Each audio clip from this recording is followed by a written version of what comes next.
Okay, it's 5:30. We have a quorum. We'll call the meeting of July 18th, North WPCA to order. And is there, item number 2, is there a motion to approve the meeting minutes from the WPCA held on June 21st? So moved. By Mr. Igneri. Any comments, questions, corrections? None. Okay, for the commission's information and for the record, we did correct a few typographical errors before the meeting. Nothing of substance. Okay, so any other questions or comments? Nothing. We'll call the question. All in favor? Aye.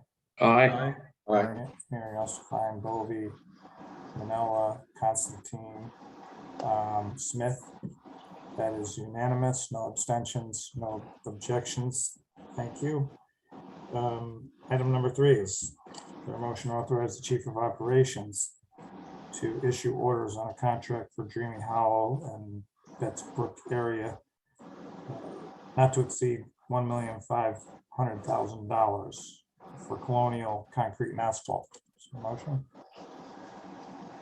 by Mrs. Smith, Ms. Smith, excuse me. Any presentation from staff? Yes, Mr. Chair, we have joining us tonight also Vanessa Valadares, Principal Engineer. In a moment, she'll be sharing her screen just to give a visual as her and I give the narrative to the reason for the request before your committee tonight, excuse me, board.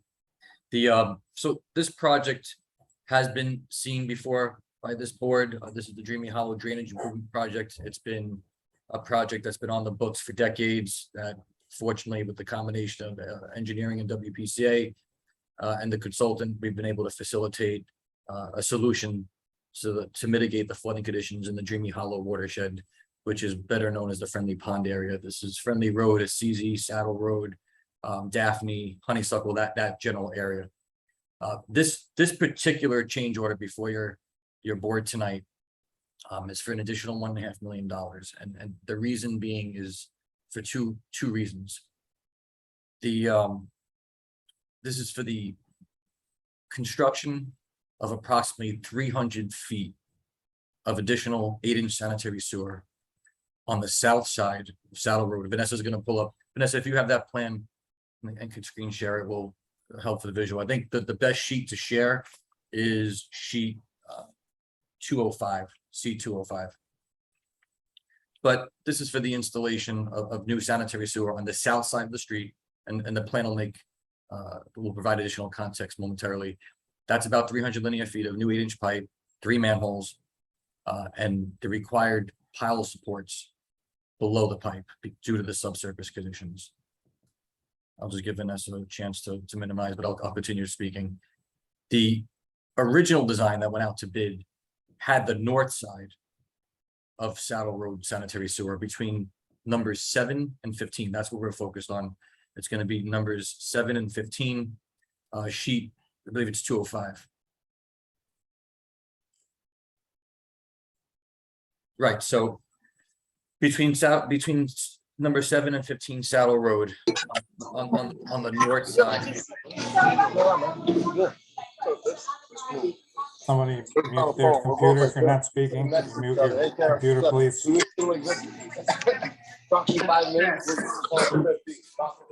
Please mute your computer if you're not speaking.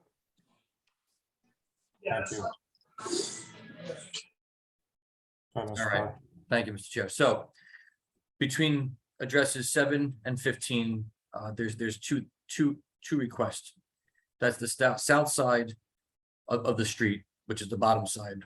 We're proposing a new sanitary sewer that was not originally proposed as part of the bid documents, and we'll explain further in a minute why it wasn't. And that includes the installation of 300 feet of pipe, plus or minus, and 3 manholes, which are those black circles that you see on the south side of the street. When you go to the opposite side of the street, the north side of the street, we have another 8-inch sanitary sewer that was part of the original bid documents for this project. However, at the time of bidding and during contractor procurement, we did not have additional geotechnical information or subsurface information on the soil types in the ground that would be below the sanitary sewer on the north side. So on a parallel path, myself, the city engineer, and Mr. Kolb, we looked at prior historical information for that south side sanitary sewer, which there's an existing sanitary sewer on the south side of the street now. But the original project didn't include the replacement of that. We were going to leave that in place and only install a new pipe on the north side or on the top side, closer to the even parts of the even buildings. After further investigation and after bidding, because of the condition of the pipe and because of the accelerated deterioration of the pipe within the pipe, and also the fact that the pipe is reverse sloped, reverse pitched, and we all know fluids don't travel uphill. So what happens is if the pipe is back pitched or back sloped, it retains fats, oils, and grease in the pipeline, which obviously could back up and lead to clogs in people's residences, right? So we thought it was prudent at this time, since we were completing this project and already improving the north side of the street, the opposite side from 7 through 15 on the even side. Since we were already installing new sanitary sewer there, we were going to go ahead and requested the contractor to provide us with a change order to install sanitary sewer on the southern side. You know, it was marginal and a bit debated. Our original intent was not to replace the sanitary sewer, but after further field investigation and closed circuit TV inspection, we felt that since we were in the area, we thought it was the best use of public funds and our good public works and WPCA consciences to not walk away from this project without replacing that southern side of sanitary sewer. So what you have before you tonight, in summary, is a change order for approximately $1.5 million. About 90% of that cost is to drive piles to support the new southern sanitary sewer line. I'll call it the south side sanitary sewer line, which was not part of the original bid package. So that's the pipe, the manholes, and the supports below because of the poor soil conditions. On the north side, which was originally part of the bid documents, we later learned, because of the subsequent geotechnical information available, that pipe would need to be supported with timber piles. So between the north side and the south side, I think there's almost about 3 miles or over a little over 15,000 linear feet, but plus or minus 3 miles of timber piles that need to be driven. And then there's concrete caps that are put on top of those piles that the pipe and the actual manholes and any of the structures can sit on. So they don't sit right on the pile, right? The pile is basically like a cylinder. Picture a telephone pole with a pointy end driven down to the ground, and then picture putting a nice flat concrete slate cap on top of it, right? Like something that you'd walk with your patio. So I'm just giving you a visual. I'm sorry, we don't have that further for you tonight, but that's generally basically how it works. Is a flat surface, and then there's a pile sticking, so it looks like a T, basically. So again, that's 90% of the cost that you have before you. About $1.3 million of the 1.5 is for the new sanitary sewer on the south side, including the pile supports, which are really the driver for this change order. And then also on the north side, which was part of the original bid package, to include that pile supports as well. And again, we could not in good conscience walk away from this project without replacing the southern sanitary sewer. We were going back and forth. So I know a logical question is to say, well, how come that wasn't included in the bid package? And the thing is, we were going to include it. Then once we put the project out, it didn't go out with that scope of work included. But we knew that pipe was potentially going to be a problem, so we didn't want to walk away from it. We wanted to do both pipes at the same time. So that is the reason. And then obviously on the north side, we didn't have that geotechnical information available at the time when we did bid. So that's why we have to include those pile supports on the north side as well. And again, we received that information through test pits, and most of the pile supports that we had proposed with this project are for the big box culvert that's traveling down, I'd say close to the middle of the road, but a little bit skewed off to the middle. So that's really, this started out as a drainage project, and over time it developed into a sanitary sewer project, and also with some water mains as well, water main improvements. So the project rightfully grew because we recognize that there's not only drainage problems in the area, but there's also sanitary sewer issues in the area. And some are both related because of the inflow and infiltration, right? So some of the stormwater is getting into the sanitary sewer. We know that the pipes are reverse pitched. We know that there's bellies and sags in the pipe, which again, they trap grease, they trap products, and then obviously the backups in the homeowners' residences. So that's really the bulk of $1.5 million is the timbers, the driving of the timbers, and the pile caps. Then obviously the cost of the pipe, the cost of the manholes, and then to replace the turf, which is really a fancy word for lawn, and to restore the right of way to pre-existing conditions. And Vanessa, please feel free to add if there's anything I missed. But again, this is only between 7 and 15 Saddle Road. That's really the scope of this change order.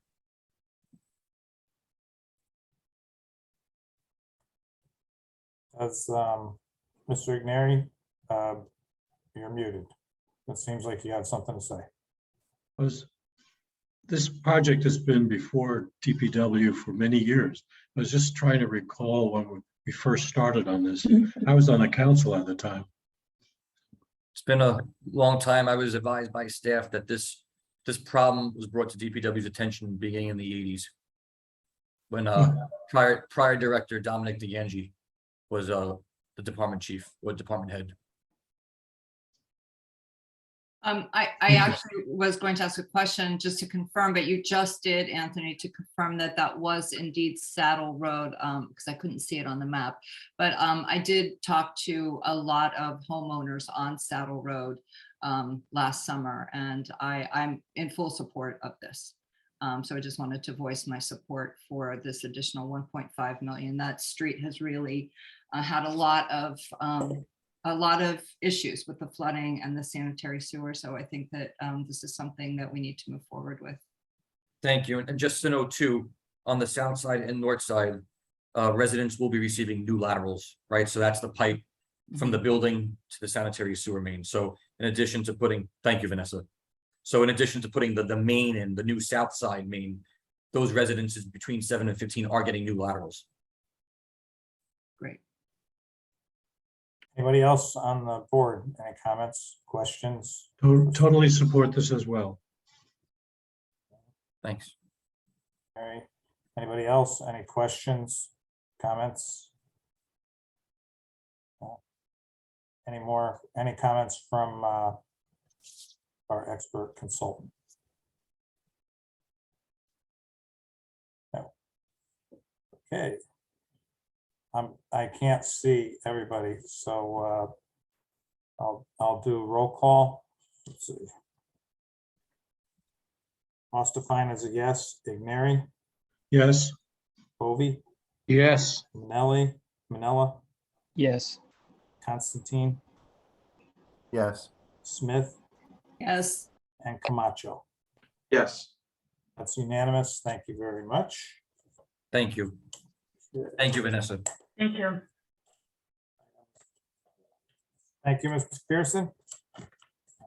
Item number 4, we have a resolution, I assume, to approve for the WPCA to enter into a contract with the DEEP and authorize the chairman to sign on behalf of the WPCA and execute other documents required by the state. Is there a motion to approve the chairman to sign on behalf of the WPCA to enter into an agreement with the DEP? So Mr. Bovee, moved. Mr. Bovee had his hand up. Okay. Is there any presentation by staff? Yes, Mr. Chair, we have Vanessa McPherson Oh, from Arcadis here to further discuss this, but just to give a preface and some overview. The CWF is the Clean Water Fund. So what WPCA did in consultation with Arcadis was they submitted a basically a task order or a proposal from Arcadis to Connecticut Deep for review. And that review was to determine what cost would be eligible from Arcadis's proposal to update the wastewater treatment plant facility plan. Now, this facility plan has existed for a few decades, but as part of the administrative order on consent that we are now in with Connecticut Deep, that this board has seen and approved for execution, a part of that consent order requires a facility plan update. So we have to give progress reports to the state, but separate and aside from the facility plan update that's required, WPCA also recognized that there's available clean water funding to support this initiative. at least for the soft cost for now, the design cost. So Ms. McPherson and her firm submitted a task order. Ralph looked it over, I looked it over, we sent it to Connecticut Deep. They determined that the costs are eligible. I believe it's a little over $400,000. That all the cost outlined in the proposal match the criteria for eligibility from the state.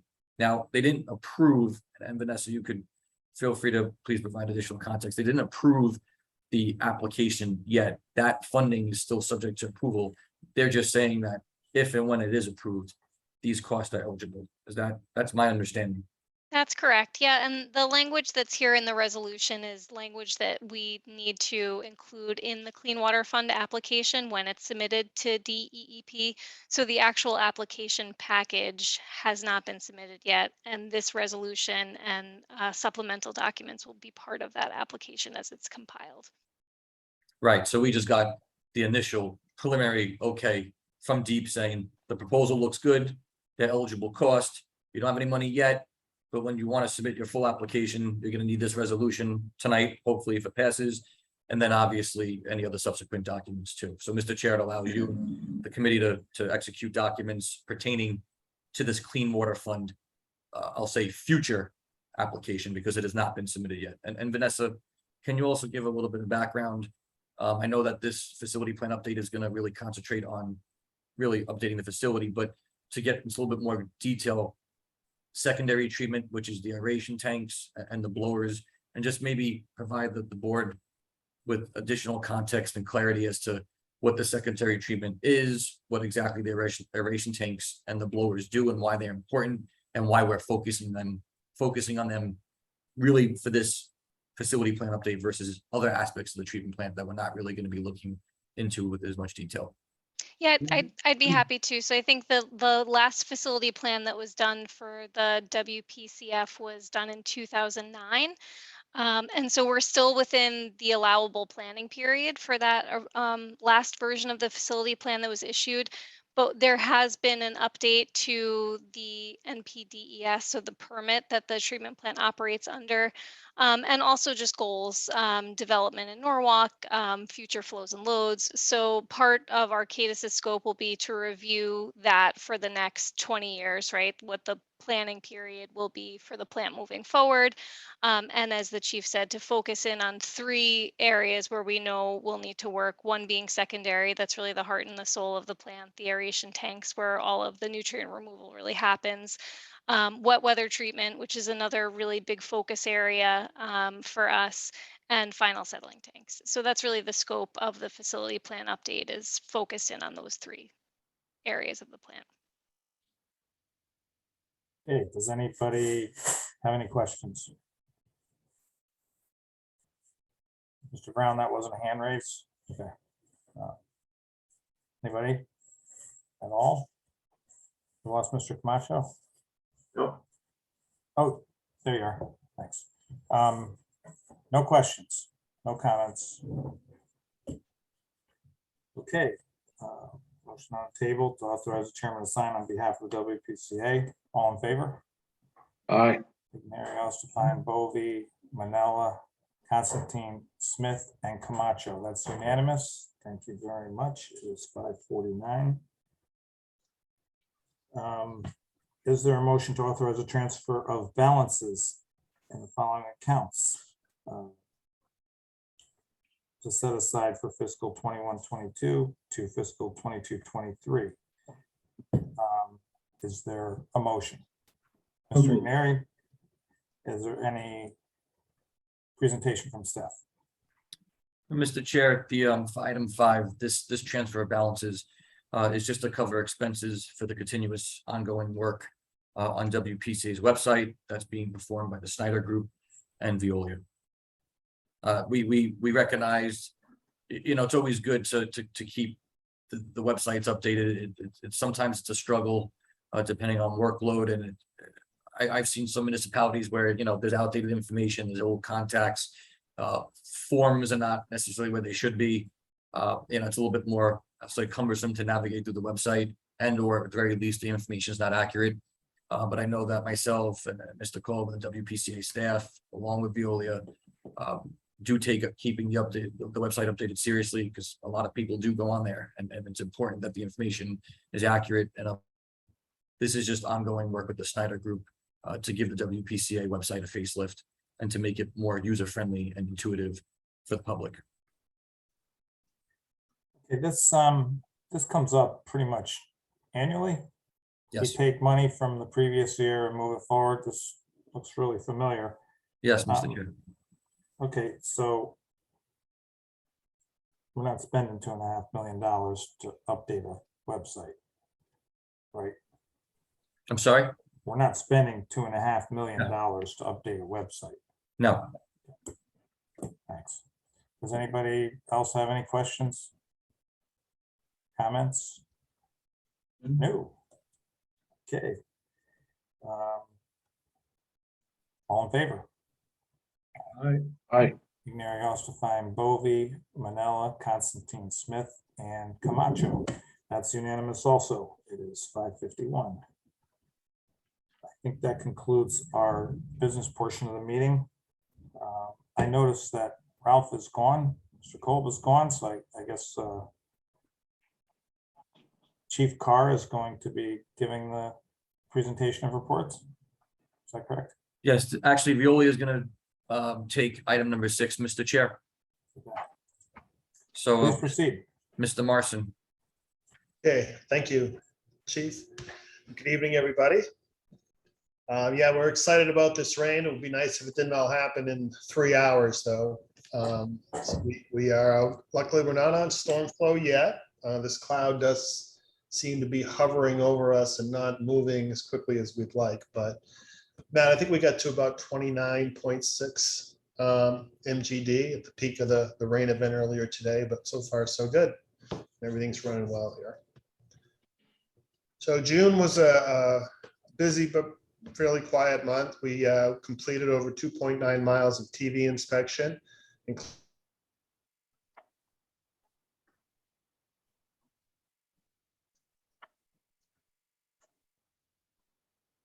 Yeah, can you hear me now? Yes. Okay, sorry about that. I'm having some connection problems here.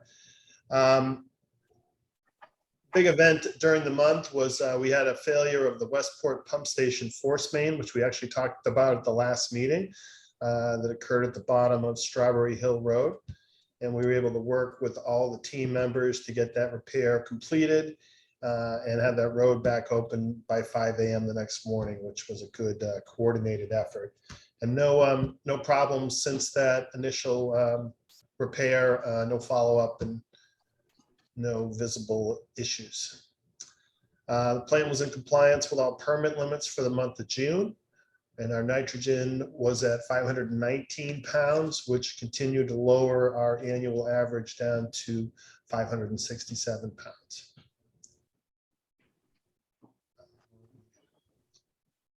That's pretty much about it. Like I said, it was a quiet month, but if anyone has any questions, I can answer them. We do have the Orchard Street Sanitary Sewer Project, which we're going to be scheduling for August.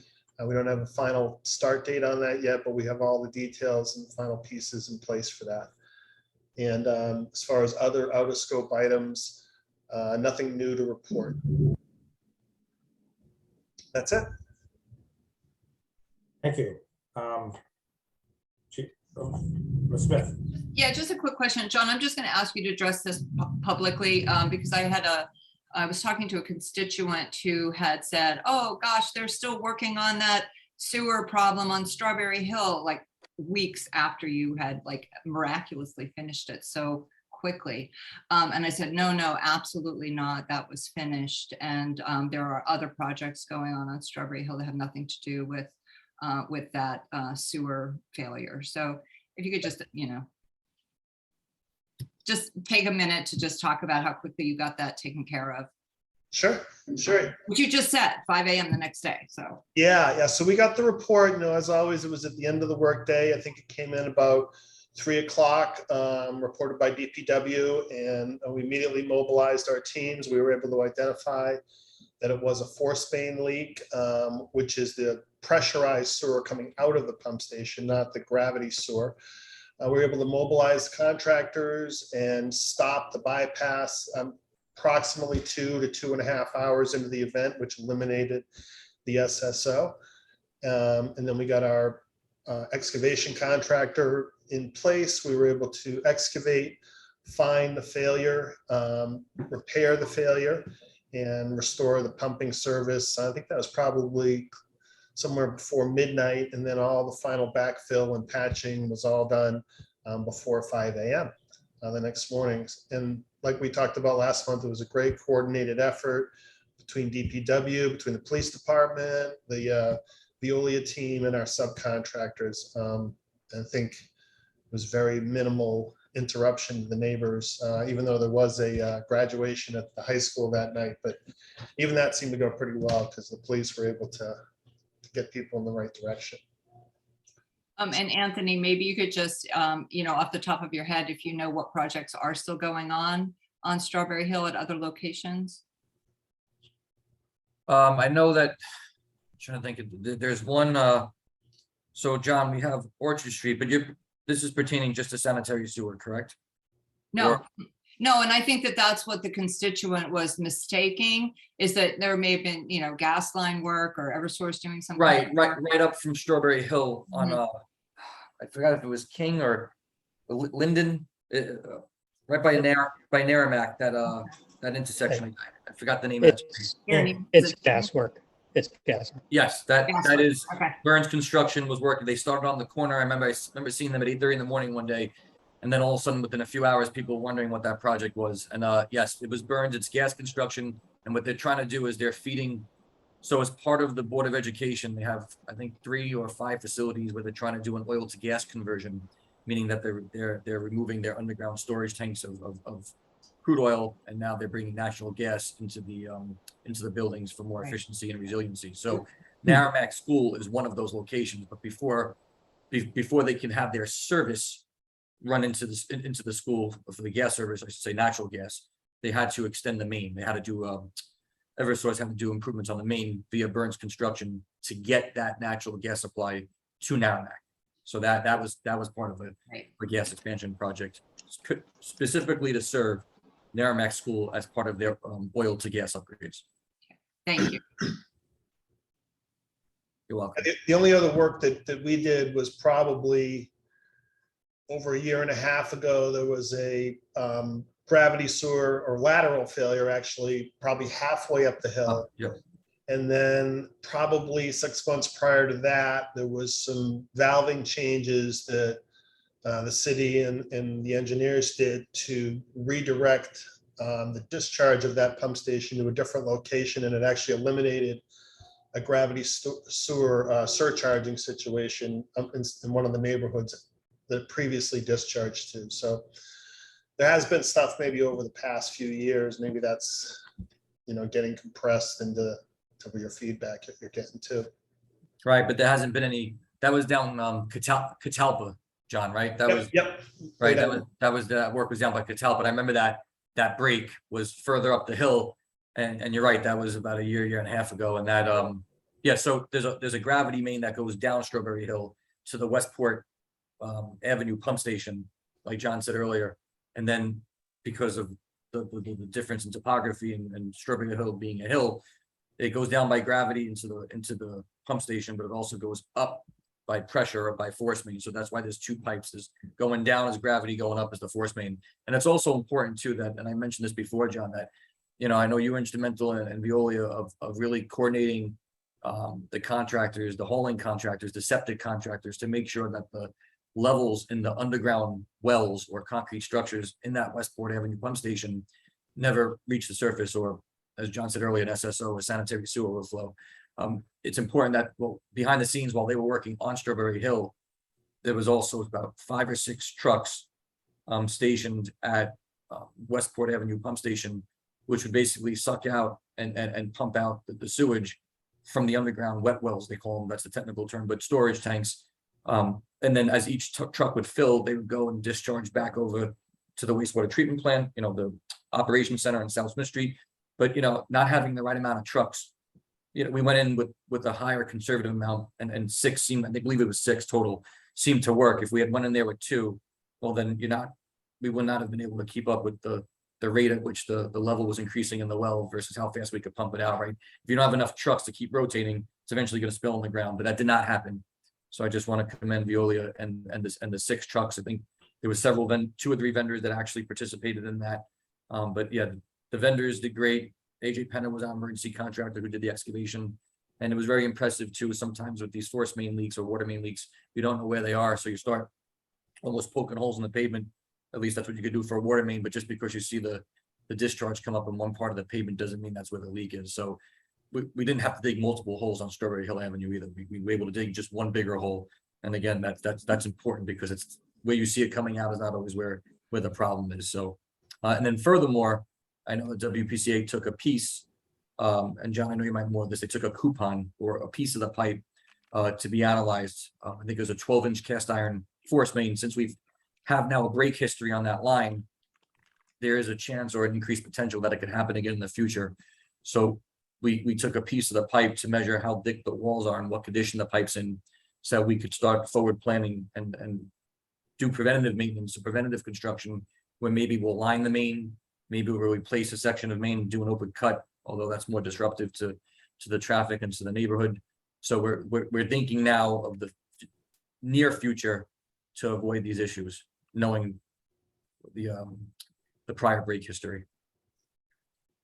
So there's a lot of moving parts there, and Veolia and WPCA and DPW make it look very easy. Thanks. Anybody else? No? So please continue on. I guess, Mr. Carr, this is you're up next. Okay, 602. Mr. Chair, we are on item 7, correct? Yes. So for the Munis report, we have no discussion from staff. Ralph didn't inform you of anything that would be different or requiring board approval. It's more of just for your situational awareness, no action. We could move on to item 7B whenever you're ready, Mr. Chair. Please. Oh, Okay, please. okay. If anybody has any questions as we're moving along, just please speak up. Otherwise, we'll let Chief Carr just move along. Okay, all right. So item 7B, sub item 1, and then A, B, and C are all related to the same item. So I touched up on it briefly in item number 4. But this, and again, Ms. McPherson's here from Arcadis, and she'll give you a little bit more context to what you're actually approving and discussing tonight. I should say discussing and hopefully approving. So the facility plan update, again, as a document, needs to be updated on good practice, but obviously as part of the consent order with the state, Connecticut Deep, we are required to submit an updated facility plan. And since we're partnered with them now on this consent order, they have a little bit more visibility and really more of a say on how we go about the approach. So we need to get approval from Connecticut Deep on how we approach this and what the scope of work is with the consultant, which you'll see before you tonight is task order number 10, which again, that's Arcadis task order number 10. And that is to provide the facility plan updates, which Vanessa mentioned earlier on the Zoom meeting. And this is again, part of the administrative order on consent with Connecticut Deep. We would have done this anyway. We actually were planning, Vanessa, to do a facility plan update before we engaged and executed that consent order, much like we were planning to do a collection system update, sanitary sewer collection system update. So we were doing all these things anyway. That's why other than the fiscal impact or I'll say the administrative requirement and oversight of the state is now included as part of that endeavor. Prior to that, we were still doing the same things anyway with the collection system master plan and the facility master plan. So it really made no difference to us, other than now we're in an executed agreement with the state to do so. That has certain milestones and they have to approve of the consultants and the scopes of work. So Vanessa, if you want to give a little bit of background to the task order, I know you kind of really summed it up earlier. Yep, I think we covered it, right? We'll focus on those 3 areas of the plant that we talked about, in addition to looking at future flows and loads, working with P&Z to make sure we understand, what the capacity of the plant is, what future development plans are. So good news here is that the state has approved our scope of work and deemed the cost to be eligible for Clean Water Fund money. Given that this will be a planning study, it would be eligible for 55% grant as a planning study. So we will be putting together the clean waterfront application with the resolution that was done this evening at the board meeting. And we'll be off to the races with the facility plan, which we're very excited about. And just two questions, Vanessa, more for the board. This facility plan update is gonna really focus on secondary treatment. And I know that you mentioned that, the aeration tanks and the blowers, and I don't wanna delve too much into the details with that, but can you just give a cursory or contextual explanation of what the difference is between the secondary treatment and what primary treatment is and why we're not focusing in on it, and also the definition of wet weather flow? Sure. Yeah, absolutely. So I think really the goal of the facility plan update, key being that it's an update, right? A normal facility plan would touch every aspect of the plant.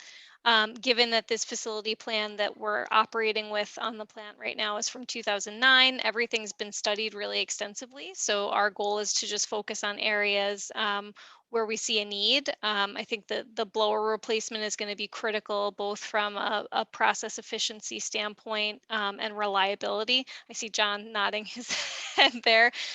So I know Viola is excited about this project as well.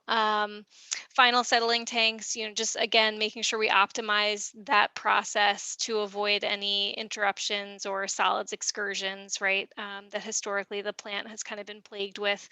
And wet weather treatment is really key too, right? Both that goes hand in hand with the collection system, the lining work, the reductions in flow that you'll see as a result of the rehab outside of the fence, right, in the city, looking at inside as well, how we can optimize wet weather flow. I think John alluded to it today with the storms that we're seeing come through, right? Anything over 30 MGD doesn't go through full treatment. It goes through primary treatment through the headworks and bar screens.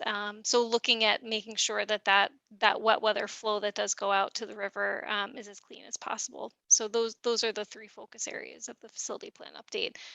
And great news that Deep's on board with the scope for that. Thank you. Mr. Chair, that's all we have from staff and the consultant, unless anybody has questions, of course. Okay. That was B1, right? I'm sorry, Mr. Chair. B1? Is that 7B1? This was 7, yes, 7B1, Okay. and then sub Yeah. A, B, and C. Yeah. Yeah.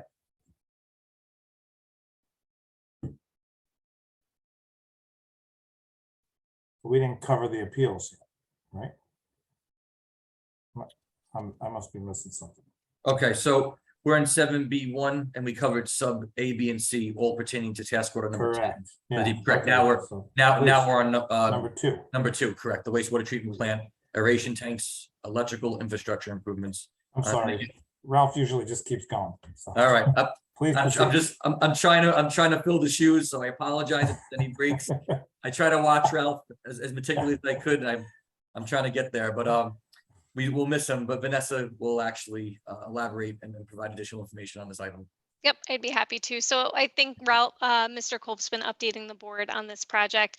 It's an active construction project at the aeration tanks at the water pollution control facility, where we are bringing all of the electrical and control conduit and cable that serve the instrumentation in those tanks up above the operating platform. So they'll all be elevated. Again, this is great for resiliency, great for being able to maintain that conduit and cable, and also run additional conduit as needed for future process improvements at the aeration tanks, which will fall under the facility plan update and the recommendations there, as well as the work that Veolia has planned to optimize plant operations. So that project's going really well. Communication with the contractor, plant operations, WPCA has been excellent. No issues to date.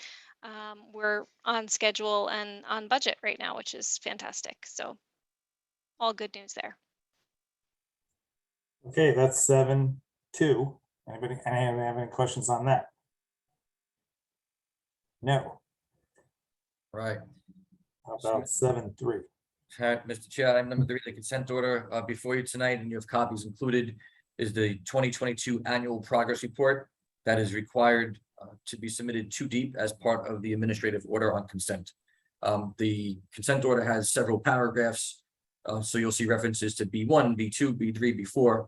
Those are all the provisions that outline exactly what the city of Norwalk needs to do to satisfy the administrative order on consent, which really is two parts. There's the collection system, and then there's the wastewater treatment facility, right? So there's the infrastructure that you'll hear the term headworks, but the infrastructure, the wastewater treatment plant is one component, which is what Arcadis is addressing through their facility plan updates.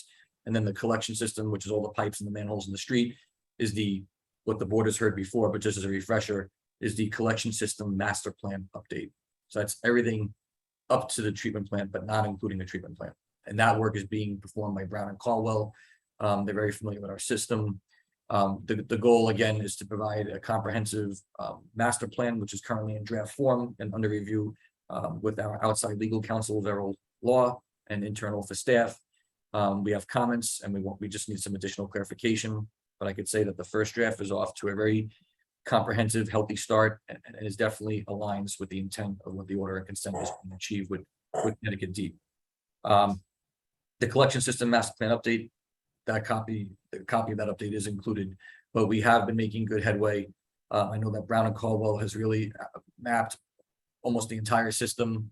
And again, the point of the collection system master plan update is to determine what our current condition of our sanitary sewer is now. So it takes a snapshot of existing conditions.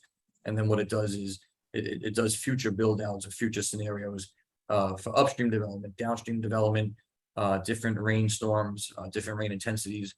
So it basically gives you a what if scenario across the board for planning purposes. And that's coordinated, and we are including planning and zoning in this process too. So there's a lot of different departments involved. But again, the consent order specifically outlines what we need to do as part of the master plan. We have to do at least the minimum of what they outline, and then anything extra that the city of Norwalk wants would be included in that update. Once the master plan is submitted to the state, which I believe is due in September of this year, once the master plan is submitted, from that plan, Brown and Caldwell and another consultant that we have retained for design and construction of the collection system, Woodard and Curran, from that master plan, we'll tie the master plan to our 5-year capital improvement program. We'll identify capital projects that some Veolia may be doing, some Woodard and Curran may be doing, and others Brown and Caldwell may be doing for the collection system. And particularly if you read in the backup, there is a task order number 5 from Brown and Caldwell for the board's review and consideration. And that really is to focus on the Ann Street siphon and a potential new sanitary sewer relief, we'll call it, near Wall Street. And that the Ann Street siphon is an entity, it's an overflow. Okay, so if there's severe rainstorms, we know the rain gets into the sanitary sewer system. If the sanitary sewer system backs up and reaches a certain level, it comes out of the Ann Street siphon. And that's really, it's a relief point. Connecticut Deep basically mandated that we close that Ann Street siphon, but they left the consent order open enough where if we could demonstrate that we can keep the Ann Street siphon and only use it for extreme emergency situations, or find a different relief point, they will be open to hearing that. Again, but some of the meetings that we attended with the state, they really want us to make every effort to shut that combined sewer overflow. But our position was, well, if we cement that up and we force the sanitary sewage to stay in the system, then where else is it going to come out? It's going to come out of lower spots, right? It's like trying to plug a hole and then having sewage pop up in other low points along Wall Street, in buildings and basements and parking lots, and trying to avoid that. So they left it as an open-end item that's going to be addressed through the technical analyses in the master plan update. So the master plan might say, you know what, you can get rid of the Ann Street siphon, but you need to put a new relief at location X, or you don't need any relief system. You could make a few miles of your sanitary sewer pipe larger for more storage. So we don't know what's going to come out of the master plan, so I don't want to speak out of turn, but those are the types of things the engineer is going to be considering, so that once that final collection system master plan update is done, then we go back to the state, and we can have a subsequent meeting following, I believe, the September 2022 deadline. for the submission of the collection system master plan. Okay, that's 7.3. Anybody have any questions on 7.3? No? I'm sorry, 7B3, 7C. Yes, Mr. Chair, this is the sewer use billing and appeals adjustments. So we had approximately $23,700 in adjustments. But more importantly, for the board, it is important to note that there were 227 multi-unit residential parcels that were erroneously billed too high, and it was solely due to a software glitch. It's been corrected. The new bills have been issued. And WPCA did feverishly work with the tax collector's office and IT. So with all hands on deck, everybody responded very quickly, very promptly, and we did reissue those bills. So again, it was the way that the number of units on certain parcels, instead of let's say the billing looking at it as one unit, it was, let's say the building had the apartment building or the mixed use building had 20 units. It was getting billed 20 times as opposed to the one time that it should have been billed. So it was just a factor of whatever units they had in that dwelling on the property that their particular bill was multiplied by. So if you had a 4-unit building, your bill was multiplied by approximately 4 times. But we did catch the glitch. We did see the error. We figured out the genesis of the error. We worked with IT and obviously our internal controls too, WPC, IT, and the tax collector, and it's been resolved prior to this meeting. Thanks. Any questions on 7C? When you talk about that, you remind me, did we ever get our money from that other apartment guy who owed us money? I would have to check, Mr. Chair. Okay. I will verify that. That's fine. I'm sure you got it. If you didn't, you're gonna get it. So, But we'll look into it. I remember Ralph speaking about this, but I'll confirm. I'll confirm tomorrow. thanks. No more questions? No more information copies? Are there any questions or comments on anything contained herein or not contained herein? No. 6:18. There a motion to adjourn? Mr. Igneri, all in favor? Aye. Okay, that's unanimous. We are adjourned at 6:18 PM. Thanks, everybody, for showing up. We had a huge quorum. We came very close to 9. One more thing. August, how's it looking? Sometimes we don't have a meeting, we don't have enough business. I know you'll let us know, but what's your feeling? From the staff perspective, Mr. Chair, I am not aware, and I can confirm with Ralph, but I am not aware of any major projects. I know that the $1.5 million change order was a big item.